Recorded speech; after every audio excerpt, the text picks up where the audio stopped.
پہلی بات، عام طور پر ملازمت حاصل کرنے سے پہلے انٹرویو دینا ہوتا ہے۔ اس لفظ کے عام معنی آپسی گفتگو ہے۔ اس قسم کے انٹرویو کے ذریعے ادارے اور کمپنیاں قابل اشخاص کا انتخاب کرتی ہیں۔ ایسے انٹرویو میں ملازمت کے امیدوار شخص کی عام معلومات، اہلیت، ذہنی استطاعت اور شخصیت کا اندازہ لگایا جاتا ہے۔ انٹرویو کی ایک اور قسم ہے جس کے ذریعے کسی اہم شخصیت کے کارناموں کا تعارف حاصل کرنے کے علاوہ اس کی شخصیت اور انداز فکر سے واقفیت حاصل کی جاتی ہے۔ اس کا تعلق ملازمت سے نہیں ہوتا۔ اس قسم کے انٹرویو سے ہمیں کسی شخص کے خیالات، ذہنی رجحانات اور شخصیت کا اندازہ ہوتا ہے۔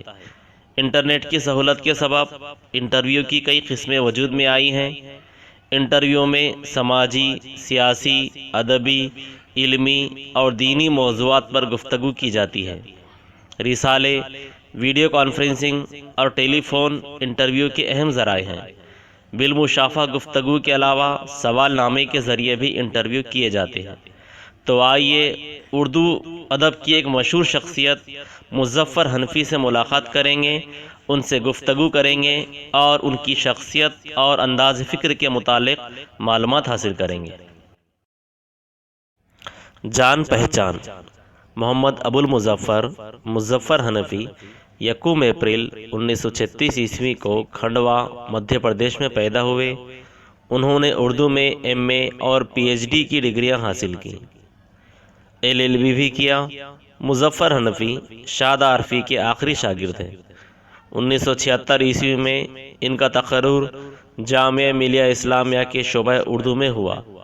پھر 1989 عیسوی میں وہ کلکتہ یونیورسٹی میں اقبال چیئر پروفیسر اور صدر شعبہ اردو مقرر ہوئے۔ وہ 2001 عیسوی میں وہاں سے سبکدوش ہو کر ادب کی تخلیق میں مصروف ہیں۔ 80 سے زیادہ کتابوں کے مصنف، مرتب اور مترجم مظفر حنفی نے اردو کی مختلف اصناف میں طبع آزمائی کی۔ انہیں کئی اکیڈمیوں اور اداروں سے انعامات مل چکے ہیں۔ پانی کی زبان، تیکھی غزلیں، کھل جا سمسم، طلسم شخصیات، نقد ریزے، تنقیدی ابعاد، شاد عارفی، شخصیت اور فن ان کی چند اہم کتابیں ہیں۔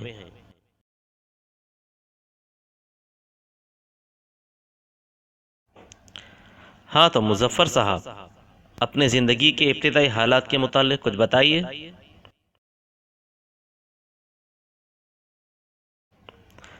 میرا بچپن، لڑکپن اور جوانی سبھی غربت و افلاس اور سماجی بے انصافیوں کا مقابلہ کرتے ہوئے گزرے ہیں۔ مختصر عرض ہے کہ میرا پرائمری اور مڈل اسکول کا زمانہ انتہائی اسرت میں بسر ہوا۔ والد صاحب کھنڈوا میں پرائمری اسکول کے ٹیچر تھے۔ والدہ 3 بیٹیوں اور 1 بیٹے کے ساتھ آبائی وطن ہسوا فتح پور میں رہنے پر مصر تھیں۔ کھنڈوا سے 10 روپے کا منی آرڈر ہر مہینے آتا تھا، جس میں ہم 5 نفر مہینے بھر تنگی ترشی میں بسر کرتے تھے۔ اس افلاس کے زمانے میں مڈل اسکول کے امتحان میں بورڈ کے 25 ممتاز طلباء کی فہرست میں میرا نام بھی تیسرے مقام پر تھا۔ اس دوران والد صاحب ملازمت سے سبکدوش ہو گئے۔ میں 1952 عیسوی میں کانپور چلا گیا، جہاں بہت تکلیفیں جھیل کر 2 برس تک ملازمت کی تلاش میں بھٹکنے اور ناکام رہنے کے بعد بھوپال میں مڈل اسکول ٹیچر کی ملازمت ملی۔ تقرر دور دراز کے جنگلی اور دلدلی علاقے میں ہوا۔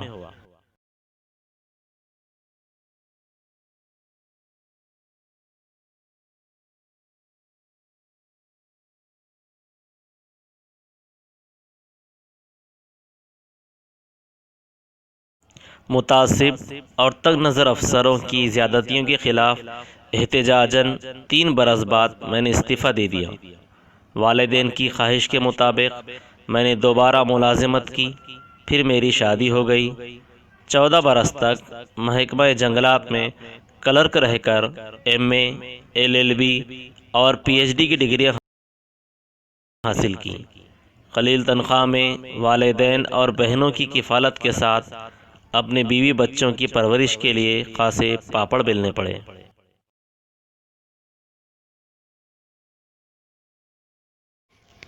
یہ بتائیے، آپ نے رسائل کے لیے کب لکھنا شروع کیا اور آپ کی ابتدائی تخلیقات کہاں شائع ہوئی؟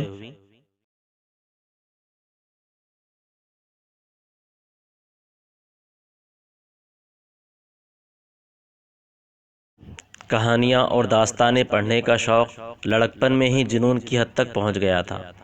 13 برس کی عمر میں عین امتحان کے زمانے میں والد مرحوم نے طلسم ہوش ربا پڑھتے ہوئے مجھے پکڑ لیا، خاصی سرزنش کی اور یہ بھی کہا کہ ایسا ہی شوق ہے تو پڑھ لکھ کر اس لائق بنو کہ تمہاری تحریریں دوسرے پڑھیں۔ چنانچہ اسی وقت سے چل میرے قام بسم اللہ دہلی سے بچوں کا رسالہ کھلونا نیا نیا جاری ہوا تھا۔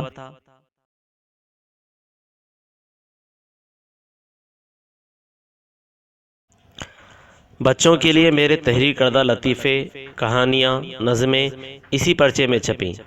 پھر پھلواری جو دہلی سے شائع ہوتی ہے، ٹافی کلیاں لکھنؤ سے، دوست کراچی سے، اور ہندو پاک دوسرے بچوں کے رسالوں کے لیے میں نے خوب لکھا۔ مقام شکر ہے کہ حکومت ہند کی مطبوعہ درسی کتابوں سے لے کر دیگر کئی ریاستوں کی درسی کتابوں میں میری تخلیقات شامل ہیں۔ میں اب بھی بچوں کے لیے نظمیں وغیرہ لکھتا رہتا ہوں۔ حنفی صاحب، آپ کی رائے میں بچوں کے ادب میں کون سی خصوصیات ضروری ہیں؟ ہم اپنے بچوں کو جادوگروں، پریوں اور آسیبوں کی کہانیاں بہت سنا چکے۔ آج کے بچوں میں بھی کچھ یقیناً ایسے ہوں گے جنہیں جادوئی کہانیاں پسند ہوں گی۔ ہندوستان کی تقریباً ہر زبان میں ایسی تخلیقات پہلے ہی سے موجود ہیں۔ آج بچوں کا ادب تخلیق کرنے والوں کو اپنے موضوعات اپنے آس پاس کی زندگی کے مختلف گوشوں سے منتخب کرنے ہوں گے، جن میں میرے بیان کردہ مسائل یا ان سے ملتے جلتے ہزاروں دوسرے مسائل شامل ہیں۔ میں نہیں سمجھتا کہ موجودہ ہندوستان کا بچہ، جو پچھلی صدی کے بچوں سے کہیں زیادہ ذہین اور باشعور ہے، محض کوہ قاف اور طلسماتی کہانیوں ہی سے دلچسپی رکھتا ہو۔